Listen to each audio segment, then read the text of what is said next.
Okay guys, previous class में हमने principal solution से रिलेटेड कुछ सम्स देखे थे, कुछ प्रॉब्लम्स देखे थे। उसी को आगे बढ़ाते हुए एक और प्रॉब्लम मैं प्रिंसिपल सॉल्यूशन के लिए डिस्कस करना चाह रहा हूँ। क्वेश्चन दिया है आपको, question find the principal solution of cot theta equals to minus √3। तो आपको cot theta equals to minus √3 के लिए प्रिंसिपल सॉल्यूशन फाइंड आउट करना है। ओके स्टूडेंट्स, सो आपको cot theta equals to minus √3 के लिए प्रिंसिपल सॉल्यूशन फाइंड आउट करने हैं भाई। तो सबसे पहली बात तो आप ये समझ लेंगे क्लियर कि cot theta equals to minus √3 जो आपको दिया है, अगर इसकी जगह कॉस है, साइन है, टैन है, तो ये बहुत आसान हो जाएगा। यानी बहुत आसानी से, बहुत इजी वे से आप, ठीक है, आप यहाँ पर प्रिंसिपल सॉल्यूशन फाइंड आउट कर सकते हैं अगर प्रॉब्लम में कॉस है, साइन है या टैन है तो। बट यहाँ पर cot theta equals to minus √3 दिया है, तो हम इस कॉट थीटा को टैन में कन्वर्ट कर सकते हैं। हमने इसको टैन में कन्वर्ट किया, टैन थीटा इक्वल्स टू, जैसे ही आपने कॉट को टैन में कन्वर्ट किया तो आपको माइनस √3 का रेसिप्रोकल लिखना पड़ेगा, तो यह आएगा 1/√3। स्टूडेंट, ये बात आपको पता ही है, ठीक है। कॉट का रेसिप्रोकल होता है टैन, तो आपने लेफ्ट हैंड साइड का रेसिप्रोकल लिया तो राइट हैंड साइड का भी रेसिप्रोकल लेना पड़ेगा। क्लियर है? देन उसके बाद हम ये चेक करेंगे कि टैन, ठीक है, के टेबल में, टैन के ट्रिग्नोमेट्रिक टेबल में 1/√3 ये किसका वैल्यू हो सकता है भाई। टैन के टेबल में आप देख लो, ठीक है, ट्रिग्नोमेट्री के टेबल में आप देखोगे कि टैन में 1/√3 ये किसका वैल्यू है, तो ये आपको मिलेगा tan π/6 का वैल्यू। तो हम माइनस एज इट इज रखेंगे और इसकी जगह हम रखेंगे भाई tan π/6, ठीक है। Clear students? बट हम यहाँ पर ये देख रहे हैं कि यहाँ पर तो नेगेटिव का साइन है भाई। अगर यहाँ पर माइनस का साइन है और इधर वाला टैन अगर प्लस में है, तो ये तो हम डायरेक्ट कैंसिल नहीं कर सकते हैं। तो इस नेगेटिव, ठीक है, को पॉजिटिव में कन्वर्ट करना पड़ेगा, तब जाके टैन कैंसिल हो जाएगा। तो इसके लिए मैंने आपको स्टूडेंट्स क्वाड्रेंट से रिलेटेड कुछ चीज़ें मैंने आपको बताई थी क्या? तो आप देखो, टैन का जो वैल्यू आपको दिया है वो नेगेटिव है, तो आप ये पहले डिसाइड करेंगे कि भाई टैन किस किस क्वाड्रेंट में नेगेटिव होगा। तो हम चेक कर लेते हैं कि टैन किस क्वाड्रेंट में नेगेटिव होगा भाई। तो टैन जो है थर्ड क्वाड्रेंट में नेगेटिव होता है।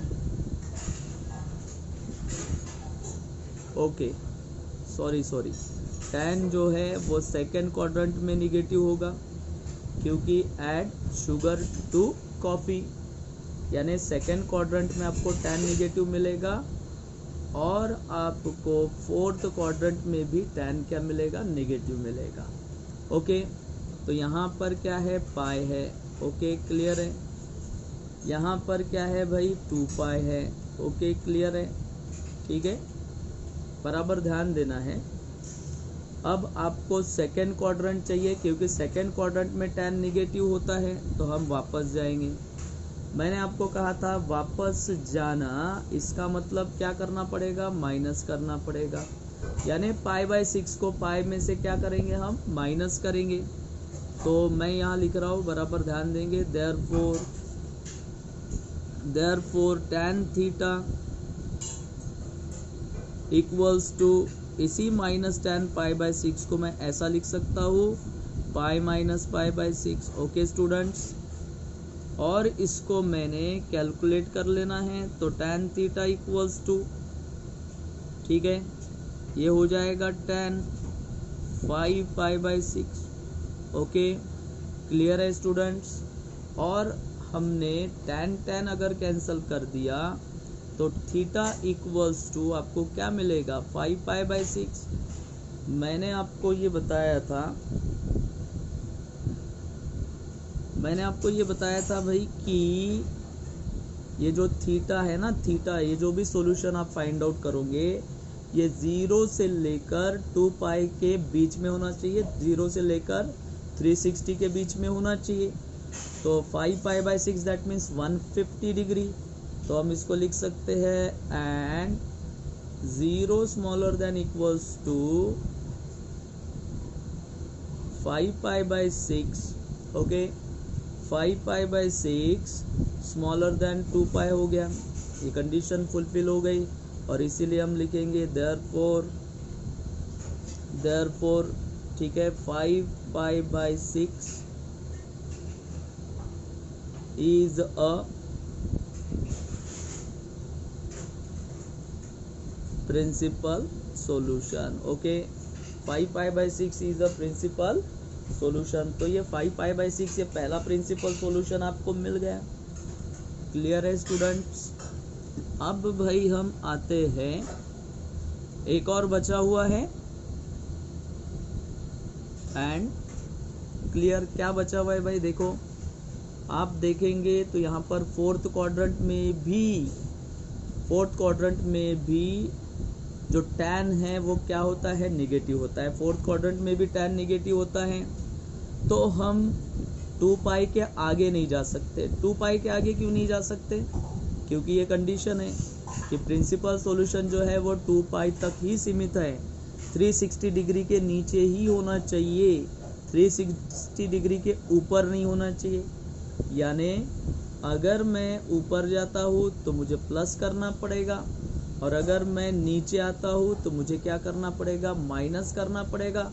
तो ऑब्वियसली स्टूडेंट हमें क्या करना है भाई? हमें तो यहाँ पर, ठीक है, नीचे की तरफ आना है, फोर्थ क्वाड्रेंट में आना है। इसका मतलब 2π में से हम π/6 को क्या करेंगे? माइनस करेंगे। तो हम यहाँ पर लिखेंगे tan theta equals to minus tan π/6 and therefore tan theta equals to tan 2π minus π/6, क्योंकि हमें फोर्थ क्वाड्रेंट में रहना है, ठीक है, इसलिए 2π में से π/6 को माइनस कर दिया। Then tan theta equals to, ये कितना हो जाएगा भाई? 2 6 12 है ना, 12π माइनस 1π दैट इज 11π। तो ये आपको मिलेगा 11π/6। Okay students, 11π/6 tan theta equals to, ये आ गया 11π/6, ठीक है। तो tan आप अभी कैंसिल कर दो। अगर आपने tan कैंसिल कर दिया तो आपको थीटा इक्वल्स टू, यहाँ कुछ भूल गया मैं, इसका भी वैल्यू आपको मिलेगा -1/√3। ओके स्टूडेंट, ठीक है। तो यहाँ थीटा इक्वल्स टू आपको मिलेगा भाई 11π/6। ओके स्टूडेंट, और आप चेक करेंगे कि ये जो है 11π/6 इसका मतलब होता है, 11π/6 का मतलब होता है, ठीक है, 30 × 11 दैट मीन्स 330 डिग्री। इसका मतलब हमारा कंडीशन फुलफिल है, ठीक है। 0 smaller than equals to 11π/6 smaller than 2π, therefore 11π/6 is also a principal solution। Okay student, ठीक है। तो अब हम फाइनल आंसर लिख लेंगे। फाइनल आंसर हम लिखेंगे देयरफॉर 5π/6 एंड 11π/6, ठीक है, 11 pi by 6 are the required